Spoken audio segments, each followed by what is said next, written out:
Hi, welcome to No Kill in Motion from the No Kill movement.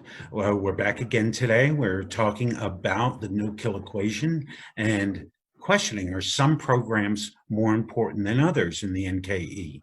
I'm joined today by Aubrie Kavanaugh, author of It's Not Rocket Science and the leader of No Kill Huntsville, as well as Alan Rosenberg of New Jersey Animal Observer and statistician analyst for No Kill Movement. I'm David Smith from No Kill Colorado. And well, let's get started. So, Aubrie, the no kill equation, are some programs more important? I think lately we've been talking a lot about retention and proactive redemption with what's happening in the COVID-19 world. But we've always said that all 11 are kind of equally important.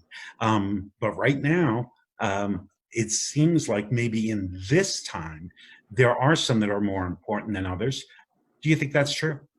I think it is true. We've always said that the 11 elements of the no-kill equation, that they're an all-in process. You can't just cherry pick. You can't, say, well, I'm going to do this one, and this one, but I don't need the others. I think that Nathan Winograd, who developed the no-kill equation and first told us about it in his book in 2007, Redemption, the Myth of Pet Overpopulation and the No-Kill Revolution in America.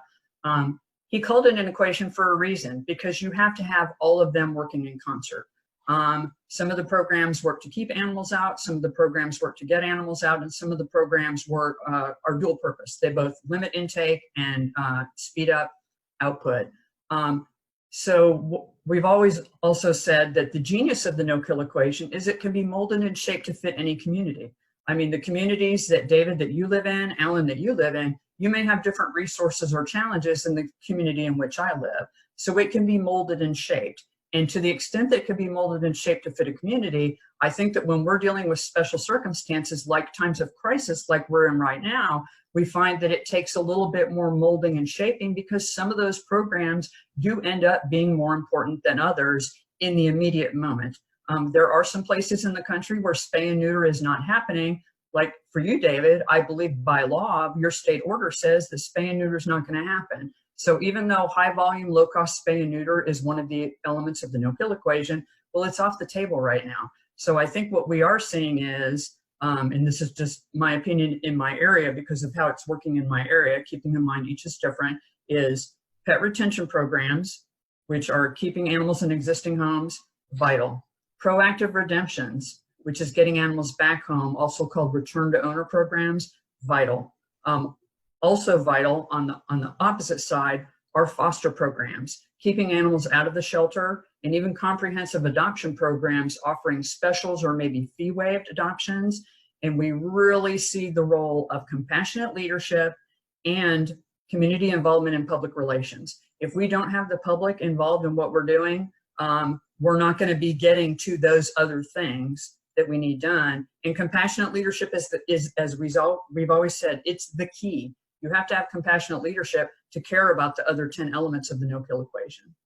Yeah, that's really interesting. Statistically, I think there's numbers out there that do show a bit of a broader swath across the U.S., although it's not showing all shelters. And I think you've really looked at these, Alan.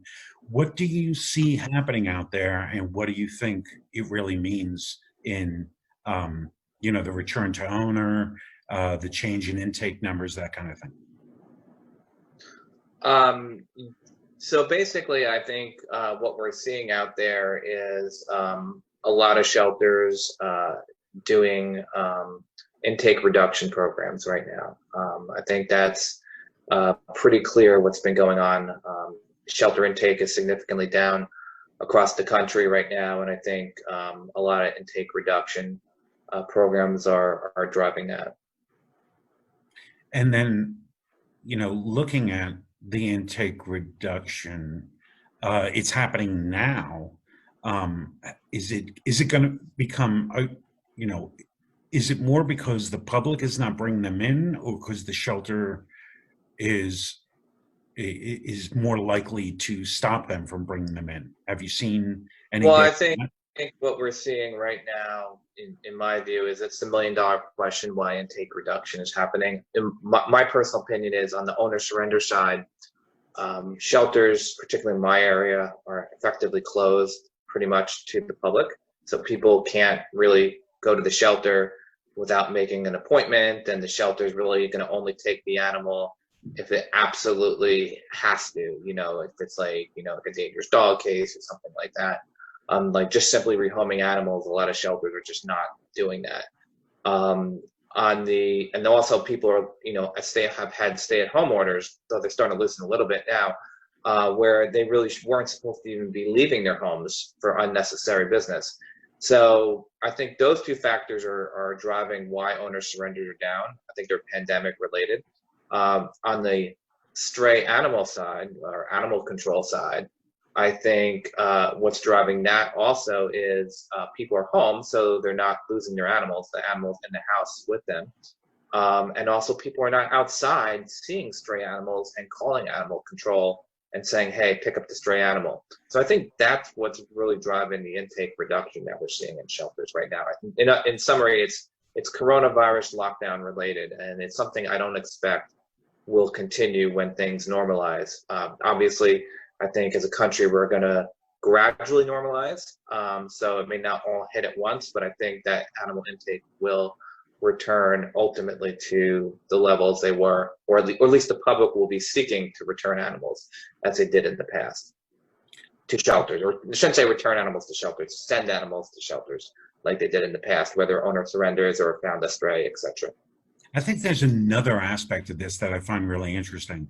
A lot of times no-kill is misrepresented of being locked into this 90% idea. And the fact is the way shelters were operating in the past, and they may go back to it, but right now we are seeing a shift. And if we actually see that shift, I think it's going to change that dramatically.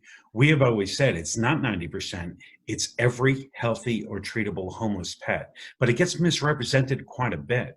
So things are going to change, and even if it's a small percentage of animals that are changed coming into the shelter, what we may actually get are more animals that are considered irremediably suffering from medical conditions, or just the percentage of dangerous large dogs that are coming into the shelter that cannot be rehabilitated. It may be the same number, but it may be a higher percentage because intake is way down. Aubrie, what do you think of that? Do you think that's actually going to change, or how do we actually talk about that? I think that part of the problem is that we have so many organizations and so many well-respected people that keep honing in on this 90% number. And I know that we've talked about it before, that years ago, 90% was an ordinary byproduct of saving all the healthy and treatable animals. It never was a benchmark. It was just like, oh, this is an interesting thing that happens when you save healthy and treatable animals. Well, as years have gone by, and there have been changes in veterinary medicine, shelter medicine, and the engagement of the public, we see that 90%, it's just really not an indicator anymore. So I honestly wish that people that are otherwise quite educated in animal sheltering would stop focusing on that 90%, because I think ultimately it's not going to serve them well. An example that I would give you is last month in our area, our shelter only took in 12 cats, which is an amazing low. It's the lowest ever. Well, 3 of those cats were brought in by an elderly owner who needed the cats euthanized because they were suffering. This was somebody that couldn't afford to go to a veterinarian to have the animals euthanized, so she brought them to the shelter. Well, because 3 of the 12 cats were destroyed, well, that meant that the live release rate was only 80%. That's not necessarily a bad thing, because we know that all healthy and treatable animals were saved. So I think that that shelters that are hung up on the LRR is a way of saying, oh, look at us, we're no-kill. They need to stop. We need to focus on method and not math. That's great. Alan, we have about 2 more minutes. What do you think of this 90% and how that actually relates back to what we're going to see in the future? Well, I think, first of all, I think we're going to have to, the 90% was originally based off Nathan Winograd's estimates using data. I think now everyone has agreed before the pandemic that well over 90% were needed to be consistent with no-kill, meaning saving all healthy and treatable animals in most shelters and normal animal control shelter. So I think there's some slack there in the of the 90% number, where if shelters are taking more animals in that are compromised or not treatable, or irremediably suffering, I think maybe, do still make, I think you still would have some room to get down to 90%, but really we're not going to know until we see data coming in and people start examining the details of each of the animals coming in and saying, okay, this shelter took in 1,000 animals and it killed 200. Well, what those 200 they were killing? Why were they killing them? Were they euthanizing them or were they killing them? So I think we'll have to see. I guess, it really is the devil's in the details. So we really don't know for sure, but there is some slack in that 90% number. So I think maybe it goes down from maybe for the real elite shelters from high 90s to maybe something lower, but we don't know how much lower at this point. And we also don't know when things normalize as well, is whether shelters are going to be able to do this model of only doing emergency intake. But, I think an interesting thing will be is once people are able to do public records requests again, after the pandemic, and we look at shelters that were taking in animals, how are they doing? Were they euthanizing large percentages of them, or were they not? And I think that would be the quickest way to determine, hey, these shelters are using coronavirus as a excuse to kill animals versus, yeah, there really is a change in the mix of animals, and a live release rate of something lower than 90% is consistent with saving all healthy and treatable animals. And I'd like to add one last thing before we wrap up here real quick, David. Okay. There are a lot of shelters that, because they have fewer animals in the building, that they're using this time to make plans for what the new normal is going to look like in the future. I would say this: if you're a shelter director and you have fewer animals in your building right now, use this time to really look at those elements of the no-kill equation. There's a reason why the equation works. If you need to work on plans for how you keep pets in homes, or how you get them back home, or how you really ramp up adoptions, or how you fine-tune your foster programs, or what you do with volunteers once we're at a time when they can come back in the building and help you, now is the time to get ready and do that planning, because the equation is a packaged deal that works in concert with each other. It really is the way that you're going to move forward and keep up the level of life-saving that you're seeing now. I think you're right. Well, I think this is it's going to be really interesting to actually see what happens once we actually do get the data after this is all done, and how it changes in the future over the next year or two after we get out of this odd time that we're in. I want to thank everyone for being here today. Aubrie Kavanaugh and Alan Rosenberg. If you have something to say on this, we'd really like to hear your opinions down in the comments. This has been No Kill in Motion by No Kill Movement, and we'll see you next time. Thanks for joining us.